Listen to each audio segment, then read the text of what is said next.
All right, good afternoon, everybody, and good evening to our friends, our brothers and sisters in Liberia. If you are joining us on YouTube and Facebook, we say welcome to the platform Liberia Shall Rise. And today is the third Sunday. It's Father's Day Sunday, so we want to say Happy Father's Day to all the dads, all the fathers out there, all the great men doing wonderful things. Dr. George, Happy Father's Day to you, sir. How you doing today? I'm doing very fine. Happy Father's Day to you too, and Man, hope you are doing great. And to all the fathers out there, those who are biological father, those who have taken on father roles in the life of many young people, and those who are becoming preparing to be fathers, I say Happy Father's Day to every one of you out there. awesome, awesome. And so today is the third Sunday of June, and on the third Sunday, we actually have a segment called "This Could Be You," and this is where we bring professional Liberians, whether you are in Liberia, whether you are in Europe, whether you're in North America. We bring professional Liberians to tell us their story, and we are very privileged, very honored to be able to listen to these stories. And since we started this segment, guys, I mean, Dr. George, you can attest to it. Since we started this segment, it has actually touched many people, including some of us even on this platform, encourage us to go back and get our second masters or whatever and just keep pushing, because when we listen to the stories that our guests come and share with us, it is not to uplift themselves, but just to come and share that stories to encourage others to say, look, no matter the circumstances, no matter what's happening, you too have that power to do it. So I know you are the brainchild behind it. So talk a little bit about it while we Well, get situated. the thing, Mr. Sherry, is that we've been running this could be you for almost 3 years now, and our guest that is coming on tonight was our very first guest. I remember that. Yeah. She was the guinea pig. Uh, we tested her, but since that she has gone back to school, completed a PhD, and that's why we decided, well, let's bring her back to see that experience. Because when she was here the last time, she was still hustling, but now she had passed the hustling stage.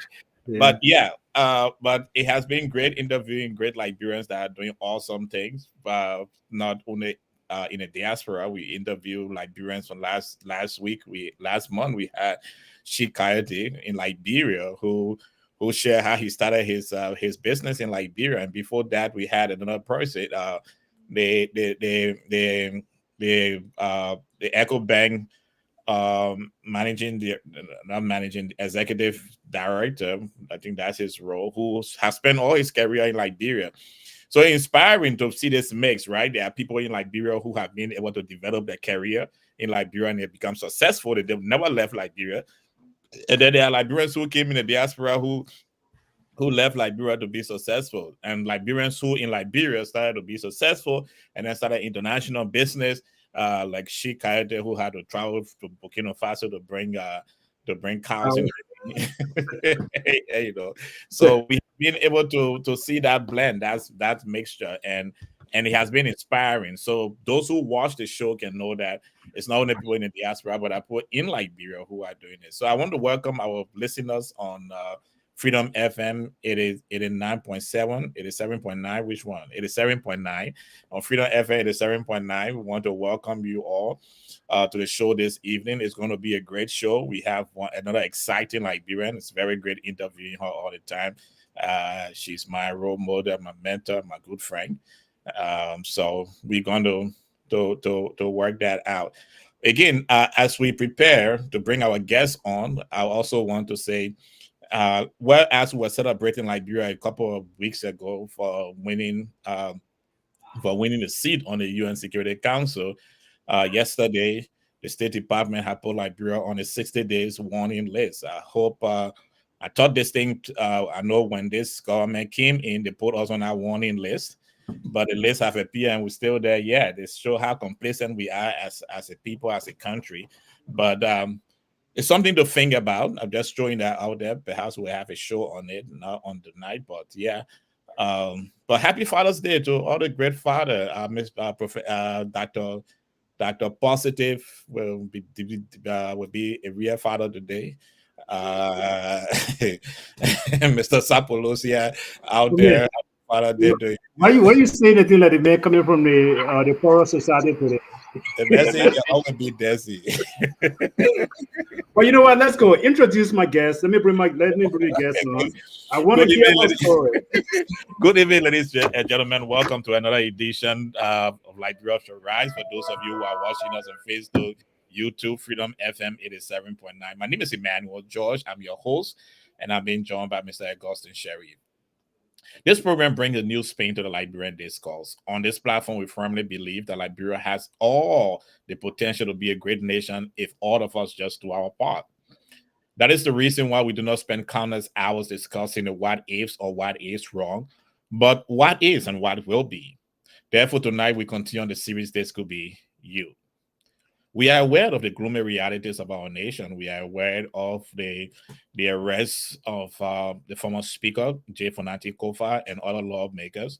We are aware of the rioting that is going on, that protests that is scheduled in Liberia. We are also fully aware of Liberia being placed on a 60-day watch list by the United States Department of State. And we are fully aware that Liberia has been successful to get a seat on the United Nations Security Council. We are often confronted with hundreds of Facebook Live videos that seem to serve the sole purpose of berating one of our own to the point of stupor. In most of our communities, there appears to be an absence of role models. Have you ever thought about a Liberia living up to its fullest potential, a Liberia that is a beacon of hope to the peoples of West Africa, Africa, and the world? A Liberia where parents are not confronted by the everyday reality where they will get money to pay the fees of their kids. Or the Liberia what we saw on Spoon FM recently was a school building was shown in one part of the country in Bond County that looks fully dilapidated. Despite the unfolding gloom and news, there are hundreds of Liberians who are beating the odds. Theirs is the story of success that we believe is necessary to share on this platform. From local government to the classroom, people of Liberian origins are making meaningful impact. They are highly influential in their areas of speciality. We are certain that as our guests share their stories, you will be motivated as we are on this platform. It is certain that we too can somewhat the strength to rise above our current situation. Despite the odds that seem to be against us, again, these Liberians that shall be our guests on this series, this could be you too, could be the beacon of hope that should lead you to the realization that Liberia shall indeed rise. Our guest tonight is a professor of nursing. She is an ICU nurse most of the time, and she will be joining us right now. So, ladies and gentlemen, kindly join me in welcoming Dr. Jewelle Welleh. Jewelle, good evening. How are you, ma'am? I'm good. Hi, everyone. I'm glad to be here. Good to have you. Thank you. Yeah, it's been a while. Yes, I was in school, but I'm over it. So I'm here and I'm glad to be here. Hi, everyone from abroad and the United States and everywhere. I'm glad to be a guest on this show today. Okay. And Today thanks is for having me. Father Day, so I know you women normally forget. So we give you the opportunity, Sherry myself. Happy Father's Day to everybody. We appreciate all the fathers. Sherry myself listening, that's so you can tell her Happy Father's Day. Happy Father's Day, Emmanuel. As we go forward too, as you listen on Freedom FM, I know my mother is listening to this tomorrow. June 16th will be your birthday. Victoria, they say you'd be such a great mother. We're celebrating fathers, but I just want to say happy birthday to you as you listen. And my money too. Happy birthday, Mama. Okay, Jewelle, let's tell us something about yourself. Who is Jewelle? Who is Jewelle? Yeah. My name is Jewelle Welleh, Jewelle Jonetta Welleh, and I am about to be 50. I'm a 10-year nursing instructor at Temple College. I also work in the ICU.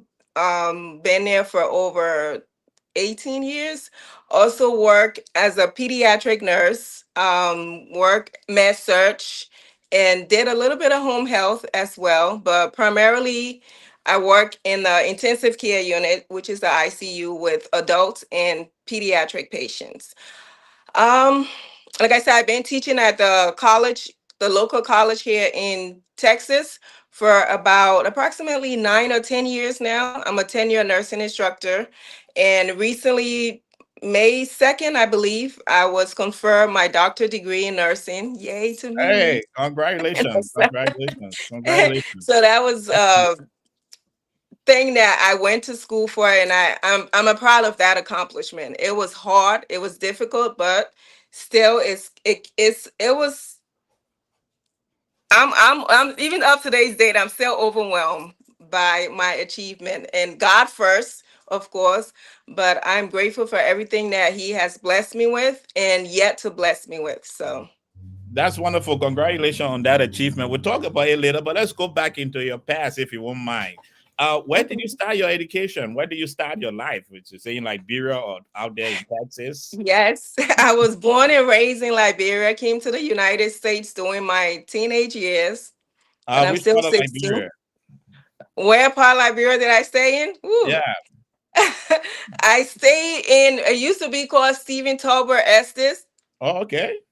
Yeah, that's why I stayed. BC 63 was my home. Wow. Cool. Yeah, You I still still remember. remember.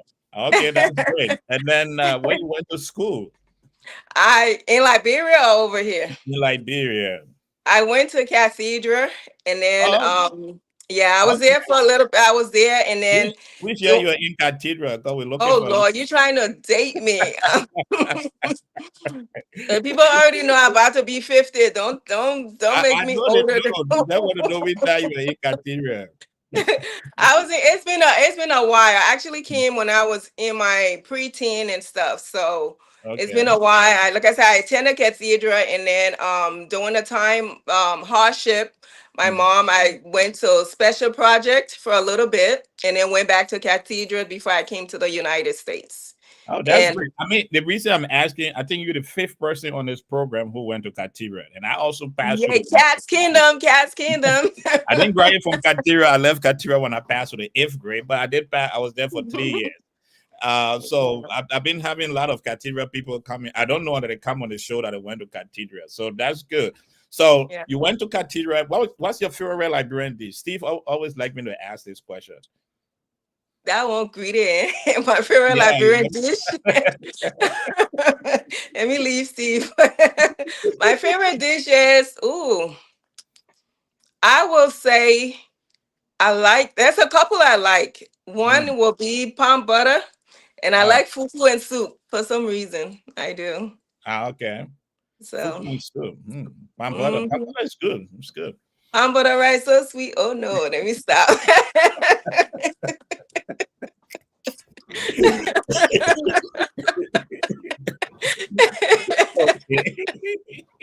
No, Now you went you live in Stephen Tower Estate, went to Katura High School. When you think about Liberia, what's your funniest memories that come to you? Well, I came to the United States before the war. So unfortunately, I didn't experience the war, but I had lots of family. My mom and other family members did experience the war. So fun memories was just, back then it was real nice. Just being a kid, I still remember playing in the yard and stuff like that with my friends. And after school, coming home, just the normal kids thing that we'll do. We'll What play you used to play? Do hopscotch. you play Nafo, Popo Yes, now for BC? hot cars, all those Uh, crazy game, run behind each other and stuff like that. Those are okay. things that we did. Normal kids game growing up. Yeah, Sheriff, my co-host used to play Coco Missy. He used to like Apple business. See, why you gotta do that? You put in there. Sheriff can't tell us what he used to do I know. too. So you were in Katira as a young. So what was the push factor? What brought you to the US since you didn't experience the war? Well, actually, my aunt, great respect to my auntie Aretha. So she lives in Rhode Island. She and my mom filed for me or did my paper, and my aunt, I came to the United States to live with my auntie Aretha. So she was also a nurse. So she was very instrumental in me pursuing the nursing profession as well. Okay, So a and great thanks to her. that was what year you came here? You may. I will speak the raw Liberian English for you now. They listen to you on Freedom FM. It's covered in All African. right, my people, yeah, see that man. I keep trying to tell him to leave my age alone. He just keep coming Okay, right if you back. What if can I you do getting this us, you're so? going to turn 50 very soon. So we all know that Huh? you're going to be 50. So, August 26th, I'll be 50. Just leave my age. I came when okay, I was in my pre-teen. okay, that's good. No, So, sir. so you came from Liberia under another education system and went into the U.S. education. How was it like? Wait, did you have any cultural shock or any Oh, system? yes. Okay, I what? did because, like I said, back then the school system in Liberia was awesome. It was great, and I'm not saying anything now. It's a little bit of change, even within the United States.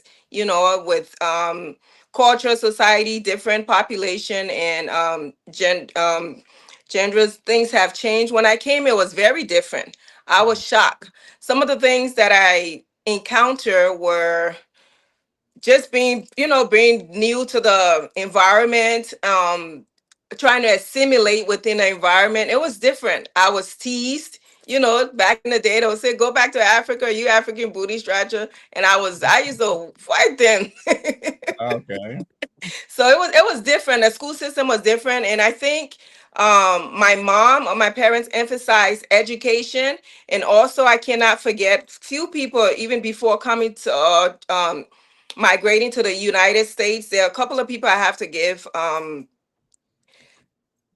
what you call it, amend them for the part that they play in my life. My uncle Simpson Collar, he was a lawyer back home, and also my late uncle P. Allison Talu, my auntie Helena, um, also my auntie Soretta Davis. There's so many people, like I said, and primarily also to my aunt Oretha. Those were people, my uncle Deacon Collar, those were all people that was very instrumental in my life. When it came to education, there was no option, there was no bargain. They, even when I came here, they will always call me and encourage me to go to school. So those people, like I said, they play an instrumental role in me being successful and stuff like that. So I want to tell them thank you. Also, my uncle Alfonso, so as well as Tommy. There's so many people were part of this journey. So it wasn't just me doing it alone. So many people, family and friends were instrumental or vital to my success. God first. And also my mom, Teresa So, my crown queen. Love you, mama. Thank you for all your sacrifices. Okay, so you have now told us you're from Grand Gita County. My mom is, my dad is from Sano County. So Ah, yes, I'm okay. from the south, what is it, southeastern? Yeah, the southeastern Yes. part of the country. I was Hmm. okay. Sano is not far from Maryland. I think that's the resale of the Pampata business. So okay, so you arrived here. You go into high school. You are Dr. in. Judge, I'm going to interrupt. Since you put my business out there, And yeah, I'm going come to tell interrupt. his business. He telling the people you used to, come tell what he used to do too. No, I'm not gonna say. I'm just gonna ask you one question, Doc, and I'm just gonna go back and continue doing what I'm doing in the back. But the Okay. question I was gonna ask you, Doc, is this: when I came to the States, my dad sat me down and he gave me what I'm calling the lecture. And he told me, he said, my son, you have this beautiful accent. So I know you want to go to school, you want to be a banker, but go and do something that no matter what happened, you will still be needed. If you do Correct. computer engineering, they will still need you. You do nursing, they will need you. They do something, they will still need you, no matter your accent. Yes. So, did you by any chance get that lecture? Is that what got you into nursing? I know you were young when you got here, so maybe you didn't have the problem I had. I mean, did you get the lecture? I will go back and Not listen. necessarily. I didn't not necessarily get in the lecture, but like I said, my aunt Oretha, so she emulated that. She was a nurse back. What's the nursing college? TNIMA, something like Yeah, Yeah. that. IMA. Yeah. So she went to school, and like I said, she sent for me. So coming in and seeing her work as hard as she did to accomplish, because she came from Liberia. She was already a nurse, but transitioning over here, the within the United States, she had to take the graduate exam. So having to do that, she had to basically start all over, coming as a nurse and starting over as a CNA, but she never gave up. She was so persistent. So seeing that drive and determination in her, that no matter what you're going through, your education is always important. And like I said, That's my mom's sister. My mom will always keep in touch with me during that time. Her name is Teresa Soul, to tell me that, my child, I ain't got no money for you. Oh. The only thing I can call you every day to encourage you, go to school. You get your education. No one can take it away from you. She was always constant. For my mom, for my Auntie Orita, Soretta, Auntie Helena, my late uncle P. Allison Talu, my late uncle Simpson Collar, and my uncle Deacon Collins. So those people were all instrumental. There was just like education, education. I was just like, there was no other option. Even if I missed one day of school, oh, you not come to the country, you won't be like that people there, you won't go to school. So it was just like they just like kept infusing that and giving me compliments and also encouraging me to, like, no matter what, you can achieve your goals despite of where you from or how or what circumstances or what you're going through. So that just stuck with me, and I went through it. Like I said, it wasn't difficult, it wasn't easy or without any challenges. I had challenges. There was financial, society challenges, like you was talking about, as far as coming over here and having to adjust or assimilate to society. And coming here, I didn't have papers. It was difficult, but still I never let go of my dreams. Okay, so let's gradually take this process. Thank you so much for answering, but let's gradually take this process. Now you're in high school, you're aware of the cultural shock, you're adapting, you're receiving insults and challenges every day, about who you are, you're fighting in school, as you said, and then you graduated from high school. How did you start this journey into nursing? Did you go straight into college? Yeah, well, I started off coming in, like I said, just watching my aunt. She was always my auntie Aretha have 2, 3 jobs. So Mhm. coming in, and she was a single mom taking care of all her kids, including me. So she had to do what she had to do. So seeing that, I was the way she worked was so difficult and so hard. It's like I have to go do something with myself. I don't want to live this life where you're, working 2, 3, 4 jobs to just to survive or find a meaning. But like I said, that's was something she had to do because of, having us as kids and stuff. And I wanted to better my life. And she will always tell us, you can do better. I don't want you suffering in people country like this. Oh, don't find no man. Oh, let men in with Oh, my aunt used to nag. Forgive me, Auntie Rita. Ooh, that woman can talk. But Mm. when you grow, as a child growing up, when your parents doing these things and stuff like that, you don't understand their their fuss. You don't understand why they're pushing you so hard. And sometimes, you have to understand, the environment of their a product of their environment. So it's not like she love us, but not, it wasn't like, oh, y'all got to do this, do that. So it was always like tough love, and she did it because of her background, where she came, and she also wanted the best for her. So I called it nagging. But then when you grow up, you know how you say, when I grow up, I'll never want to be like my mom or be like my parents. And then you catch yourself later Mm. on in life doing the same thing. You be like, I Okay. sounding like that woman too much now. So they do these things to push us and stuff like that. So I'm glad for all and I can call it a nagging, because those was words that will motivate me and push me and stuff like that to become who I am today. As a child, or as a child growing up, you don't realize the impact of what they're trying to do. Yeah. So, And but many of now us as can a look. mother and as a parent, you really appreciate it. Yeah, I think But many. I'm Yeah. sorry. No, you're right. I mean, I was saying, I think what you're saying is right, right? And in that point in time, in that moment, it's like, oh, why they so crazy? Why so they hard on me? I got this thing on uncover, but we don't know how strong our wings are. That sometimes we just need someone to keep strengthening it as we take this journey. But Mhm. so, did you go straight into nursing school after high school, or you? Well, what I did was I started off as a dietary aide as I was going to school, because I needed, like I said, my aunt was single parent doing for all of us. So I wanted to be able to work and get my own little pocket change.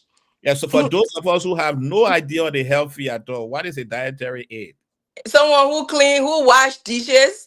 I was a Oh, dishes washer. I would mop the floor okay. and help make patients food in a hospital or at the nursing home. Oh, Preparation of food is basically preparation is nutrition or food services basically. So for those who are listening to you in Liberia, dietary aid mean you are a cook. You well, not necessarily. Our cook help make or prepare the food, but we had like Okay. you because to go to cook, you have to have like the specialist. I mean, like you have to specialize and get a certificate or their own degree for that. But I help assist. Basically, I was a floor washer, a dishwasher washer. I used to Okay. wash the dishes. I think these days they call it sanitary engineer or something like that. Yeah, they can get you fancy name for it. They see where the people them who buy who when they call CN, they can call poo poo cleaner. Yeah, we can can clean poo poo, but our poo poo money can be good too. No, you see, Joy, you strike a great point, and I want those of you listening to us this evening on I'm just Freedom. making fun, guys. You Those, hear some things, it's like, okay, so what? those of you listening to us on Freedom FM, it is 89.7. I hope I get this right. I'm already missing it. Those of you listening to us on Freedom FM, and those of you listening to us on Facebook and YouTube, we've gradually following Jewel life, and at the end of the day, she is a professor of nursing, and that is not main thing to study nursing. I can tell you that for the fact. But she started her career in the kitchen, Yeah, as, of course. And and then I'm sorry. yeah, I'm and rushing. as you listening, you start thinking that you just look at her today, and you thinking in your mind, watching her and thinking that she just pop up there. But she Oh no. started as a cook. So, after years in the kitchen as a cook, what was your next step? I used to live in Rhode Island before moving to Texas. I lived in Rhode Okay. Island for a little bit. So they had a program came up where before you graduate from high school, they will pay for your certified nursing assistant, which is basically the CNA class. So you were a cook while you were in high school. Our dishwasher, You are a our not cooking. dietary. Our mopping the people floor, Let strapping me, the sorry, floor. Don't make let me use your official title. You are a dietary aide while it you were in high correct. school. Okay. And then after that, I went. Like I said, an opportunity came up where I went to a certified nursing assistant class, and I graduated with my diploma in that, and I was cleaning poo poo like Liberian people can say. A Okay. certified nursing aide. So I did that, and then while working as a CNA, I was in school at the Community College of Rhode Island, in the state of Rhode Island. Did that. And like I said, and when I came to, I had issues with, my papers, green card and stuff. So it took a little bit of time for me to get that process done. So while in school, I will pay for work and be on a plan payment or pay gradually as I go to school. So I wasn't qualified for financial aid, all of those different entities or different things that you would get, but that still did not deter me. Like I said, my aunt would encourage me to go to school and just keep pushing that, even if it was just one or two classes, one day I would graduate. And I did after year or so or several years after I graduated high school. I started certified nursing assistant class, got my diploma, was taking classes at the local community college in Rhode Island. Did that and then got my associate degree from the community college. And from there, I went to Rhode Island College, Rick. That's when I actually started to take my core nursing classes. Did that for a little bit. And then I met my daughter's father. We got married. He was in the military. He's American, in the military, and then got married in 1997.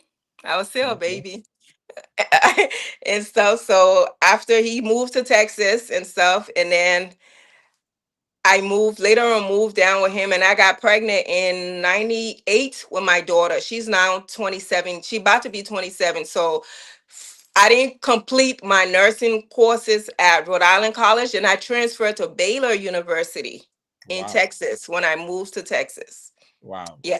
So, So I mean, it's just so you started slowly, very dietary, slowly. It was CS, a process. you got an associate degree in nursing. No, it wasn't in nursing. My associate degree was not in nursing. It was just in like I was taking generic courses. And Okay. then when I got my associate degree, it was in applied health. It wasn't Wow. in nursing. It was in applied health. So those credits enabled me to apply to Rhode Island College, which I got accepted at Rhode Island College, and I was taking the courses. And then life happens, got married, then I moved to Yeah, then you Texas. decide now all the thing the old man then was saying you I might know, right? They said don't follow me, and now follow me. You see?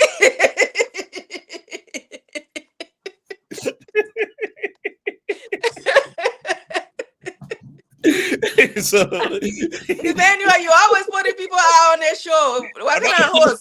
I'm not putting Sherry, please come back. I want you to interview me because the other host, you can just be paying people. What kind of nonsense is that? When you want to spare me, I will speak or local. I'm Nini. Will not be professional now. Okay, Joel. Thank you. So like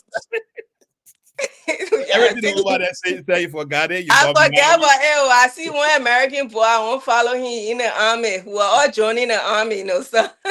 Okay. Let me be professional. I'm trying to be professional. It's great. I think our audience understand it, and it's good you speak the language. They understand that too.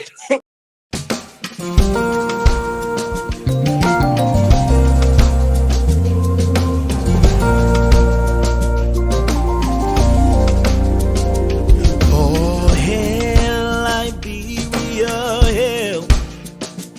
Oh, hail Liberia, hail. This glorious land of liberty shall long be out. Okay, thank you. We had a musical break coming back in. So yeah, so now my producer want me to run by having fun with you, so it's good. You moved to Texas. Correct. You got married. You had your first child, and congratulations. I'm not too sure she's excited. You got in her age here on TV. She's all right. She don't be. She like, Mom, don't put my business out there. But hey. Okay, so you have your first kid. But that did not deter you, right? You went back to Baylor. Yeah, I came and went to school.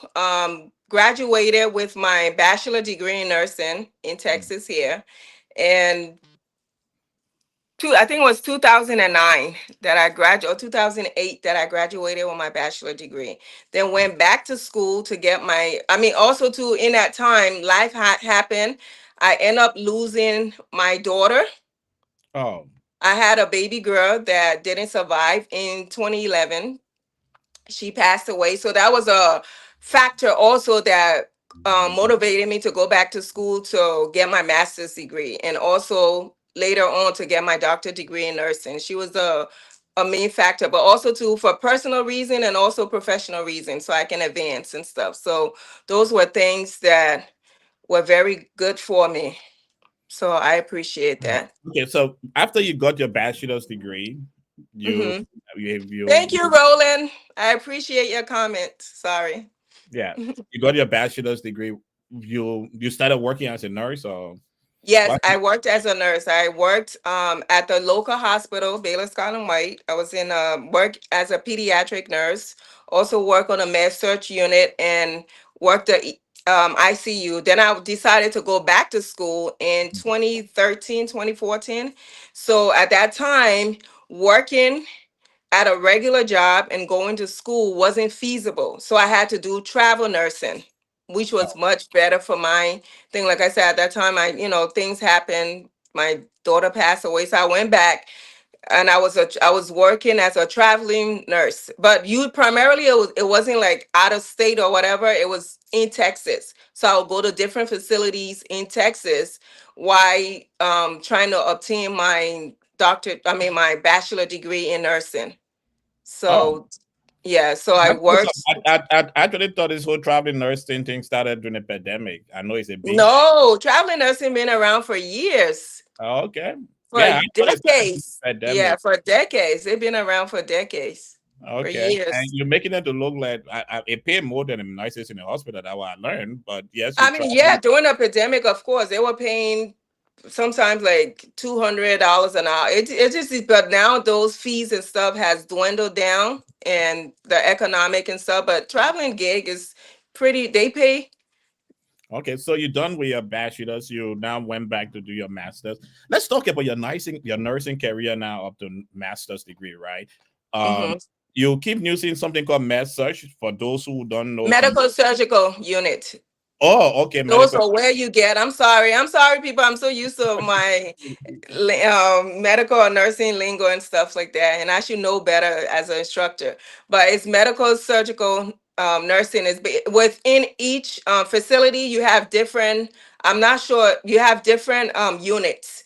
So Mhm. you have surgical units. You have your medical units. You have your neuro. You have your cardiac people that have issues with cardiovascular disease. You have pulmonary, so it just depends on what unit. So the med surg incorporates all of that. Okay. So but it depends. Certain med surg you can only, or medical surgical unit, you can only get orthopedic patient that have bone, surgery on their bones, or you can get patients that have issues with lungs problems. So all of that was incorporated. So I Okay. worked those units, and I primarily worked also in an ICU. I was working in a pediatric ICU, but after the death of my daughter, it was too intense and too emotional for me, so I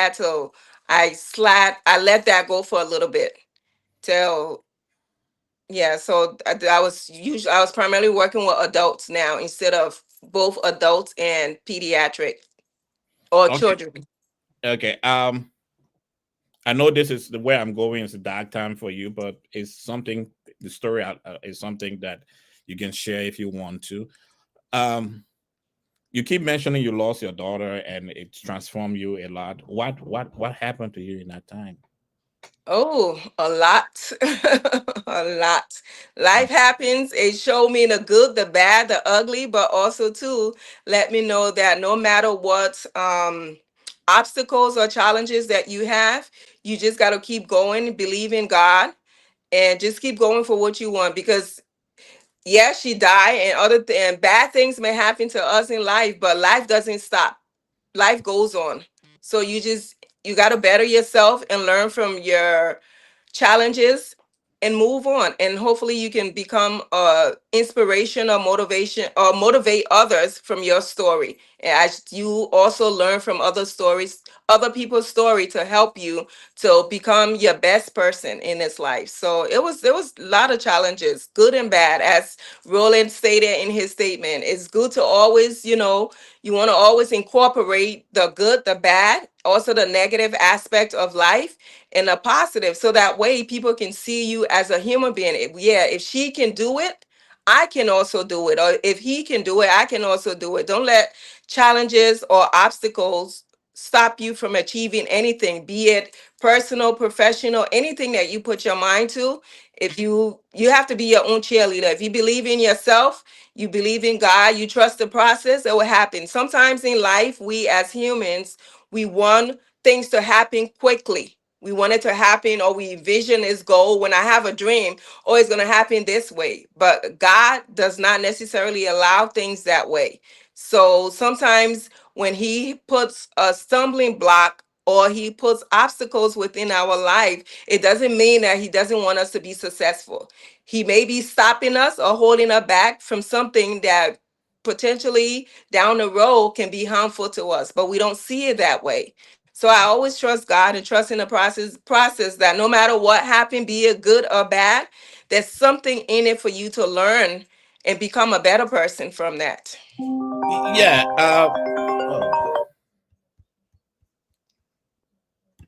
Yeah. I'm sorry. Yes, I am. Roland, he said, well, with all that book. Someone is calling Roland, my when phone. I come to Liberia, I was talking to you. I was staying to your house, Roland, when I come to Liberia. He said, well, all that book you have acquired, are you willing to go back home?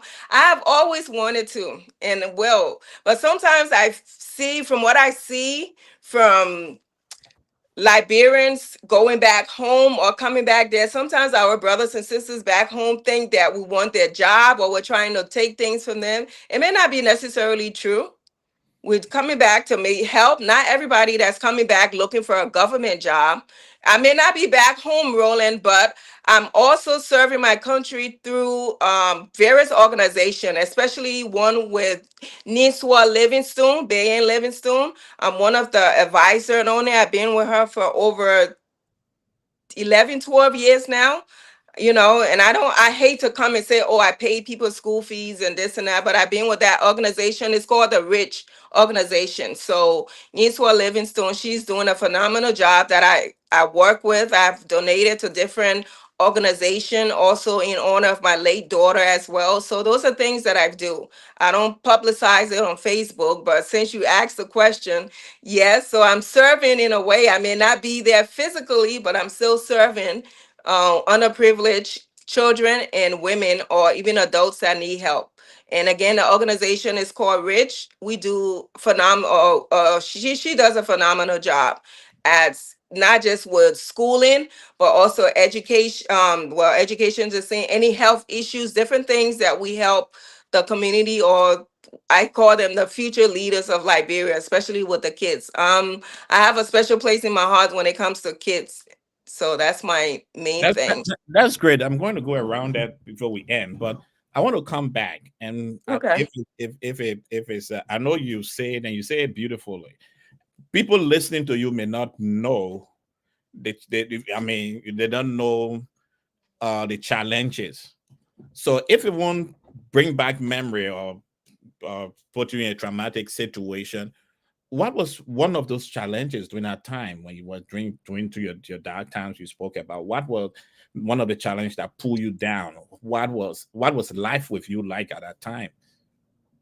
After the death of my daughter, is that what you're Yes, asking? yes. I mean, it was difficult. I mean, in reality, or the way we look at things in life, no parent is supposed to bury their child. You Mm. understand what I'm saying? So that was something I was depressed.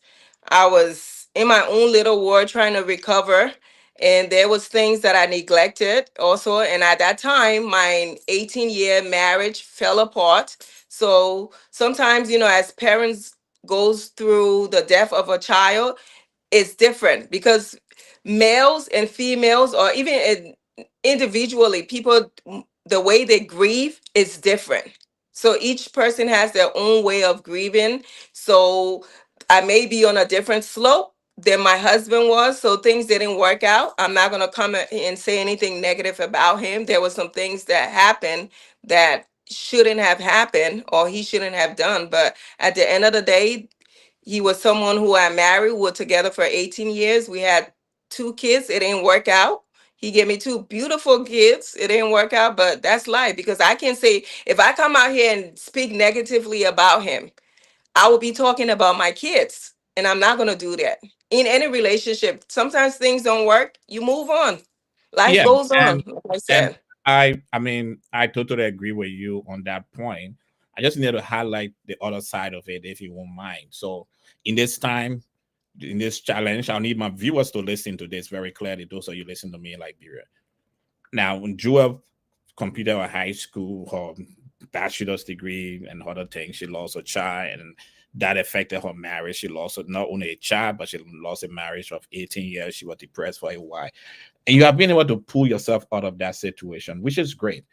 And to you all listening to the sound of my voice this evening, whether you're on Freedom FM or you're joining us, you're watching us on YouTube and Facebook, things happen in life. It's not Oh, how yeah. down you are, it's when how you can pick yourself up when you are down. So you may be down right now in Monrovia, Liberia, or whatsoever Liberia you live in, or wheresoever you're hearing us, and you're thinking that, oh, this may be where I ended up.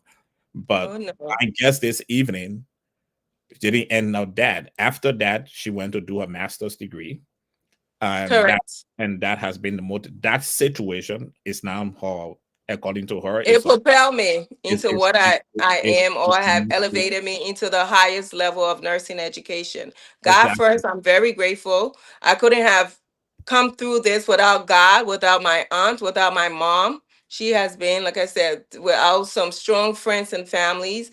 My sister Tenen. It's been I had some good people. Even my sister Stena. Many people supported me during my transition.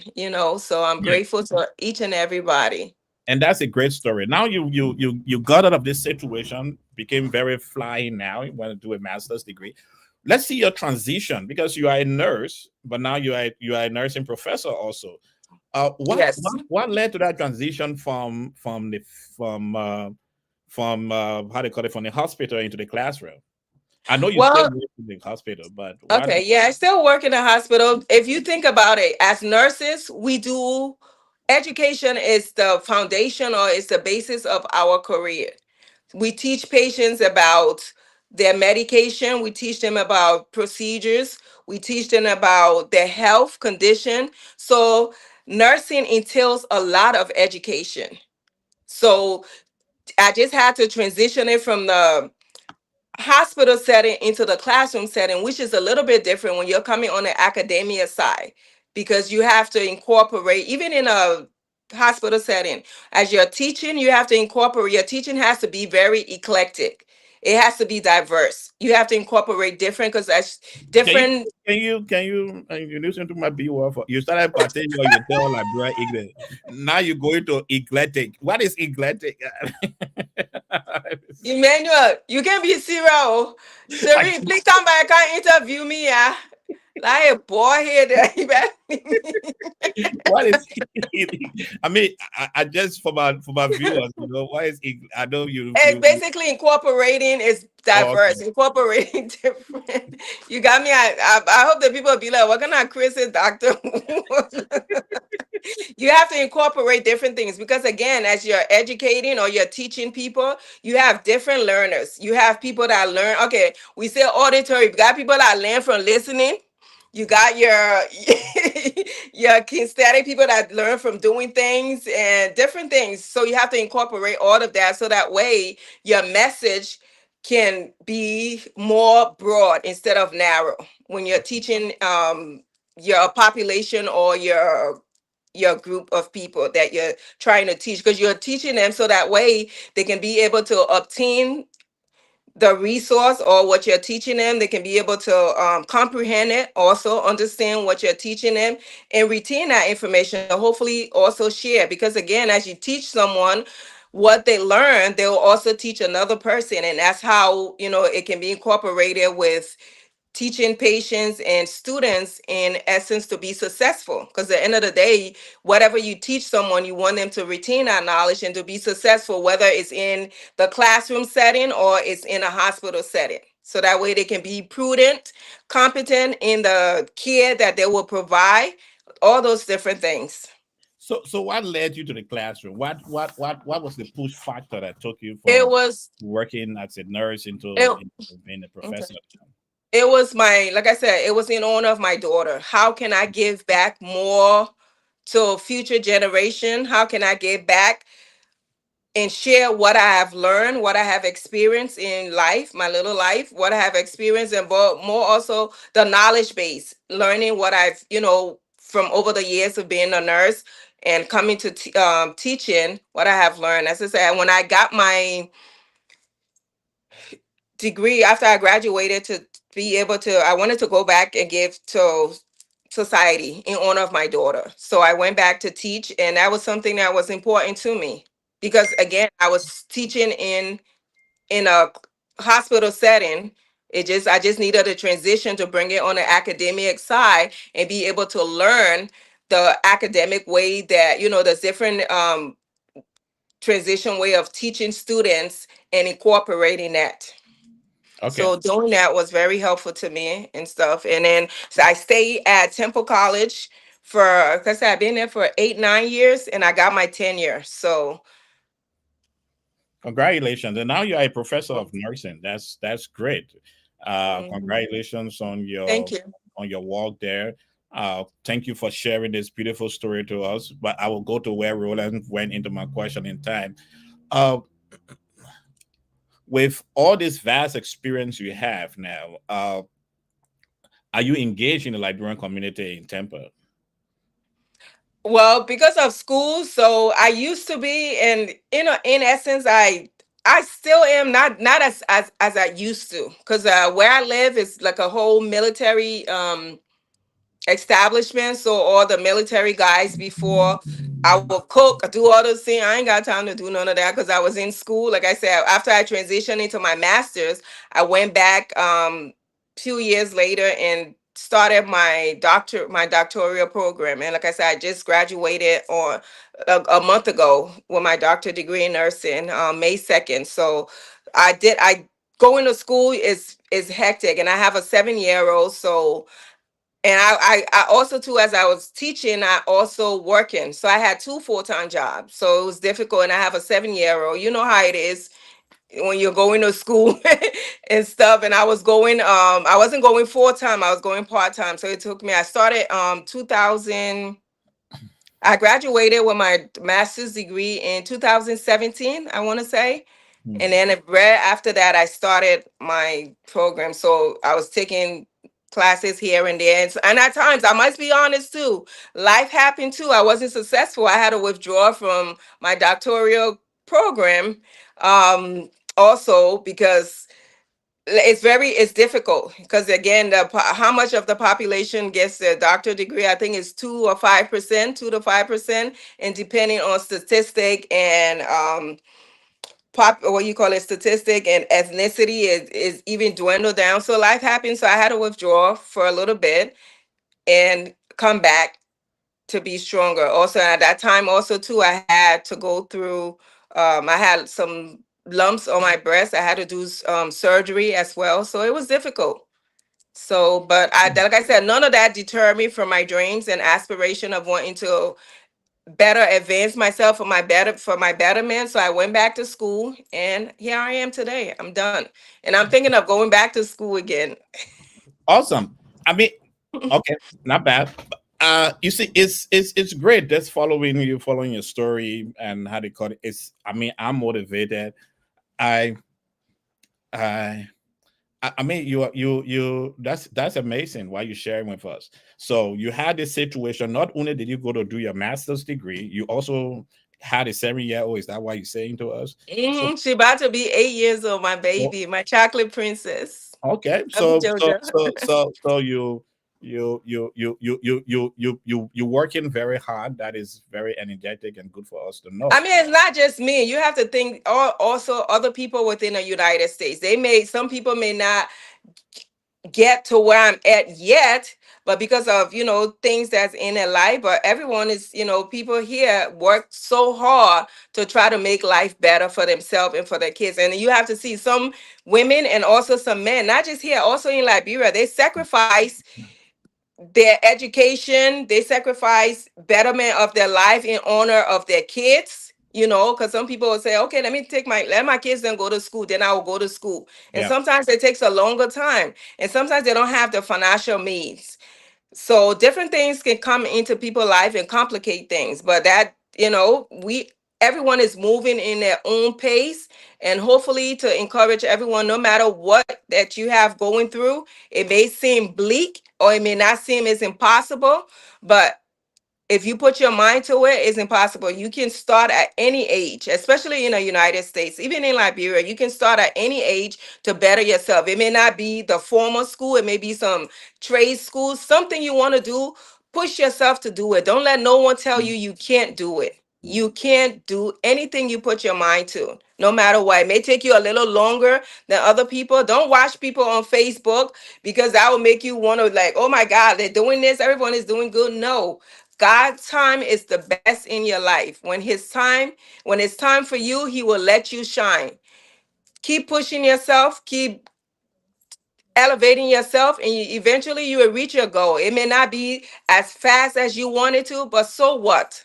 Who cares? At the end of it, as long as you completed what you want to do to better yourself, that's all that matters. And that's great, Drew. I actually appreciate what you're saying. It's like putting me into closing town now. And congratulations on your doctoral or your doctorate degree in nursing. Congratulations on your elevation as a tenure professor. That is extremely wonderful what you do. And you say you're going back to school. I Okay. do. I Yeah. want to go back and get another doctorate degree, but I want to do it probably in doing more on the policy side of it. So I'm thinking public health, Okay. or do something, because I want to make changes, especially within a Texas legislation. Want to make changes for the children or pediatric population, also for women and also for men, or for the under privileged population. And Okay. one thing I will, if I may add, my message that I want to say for all Liberians is one of empowerment and also for collective process. And that's spinning back on Roland. Roland is like, "Oh, woman can leave my knee. Oh, I will not leave your knee. Roland, when I come to Liberia, you better get my room in your house. Your wife, your girlfriend, tell them. Get all of your iron koto." No, sir.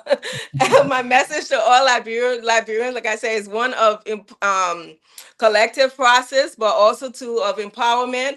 I just want to encourage people or individual, men, women, be it, to always invest in, or even the government. We need to invest in our education system, prioritize our health care system, and also contribute to the development of the nation to be, for unity and stuff like that. So making those things sustainable to people will be better for us. So that way we can be able to inform the population or the public about their health, education, different things. So basically, when we all work together, it'll foster the support group that we all need, so that way we can have a better, a healthier, and a more brighter future for our future leaders.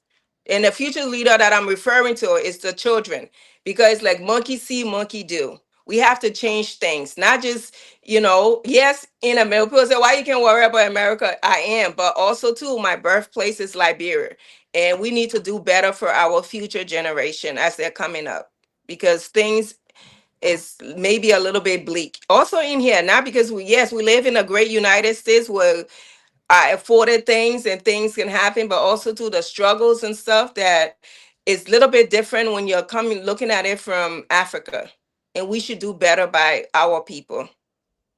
Thank you. I think it's a great point you have made, Joel, and thank you so much. That was a wonderful closing statement. I will just close this with you on air, and then I will close the program down. Is that thank you again. Now that You're you're welcome. It's a pleasure. now that you're a professor of nursing, we will be getting in touch with you when we travel into Liberia, so you can come along and teach some I would courses. love to. Yeah, in some of the university in Liberia, at least you can start offline and end it online. But we will get in touch with you about that. But thank you so much for your time. It has been good having this beautiful conversation with you. I also want to tell Cherie, thank you. Yeah, I don't mind it. Emmanuel, man, he wants to pay us online. one of my Talking. favorite, one of my favorite writers penned these words. Man, just But can't talk all kind of yama things about I us. tell you what, stay tuned. Don't close the show. Don't get off yet. After he Okay. closes the show, we'll talk about backstage. So just We'll suck it to him. We'll suck it to you too. And you say, look, I open contact gate. We'll suck it to you. And you say you phrase gift, we'll give it to you. Thank you. One of my favorite writers penned these words: higher than the high. Those words, which has been the source of my personal development, could be yours as well.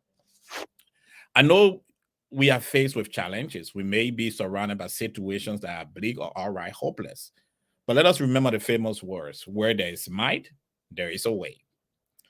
The story of Dr. Jewelle Welleh could be yours as well. Despite her humble beginnings, she was able to go to school in Liberia, come to the US, and despite various challenges, she was able to overcome them. And today she is a tenured professor of nursing at Temple College in Texas. Thank you for joining us on Facebook, YouTube, and on Freedom FM 87.9. I look forward to seeing you next month when we have another guest. God bless you and have a wonderful evening.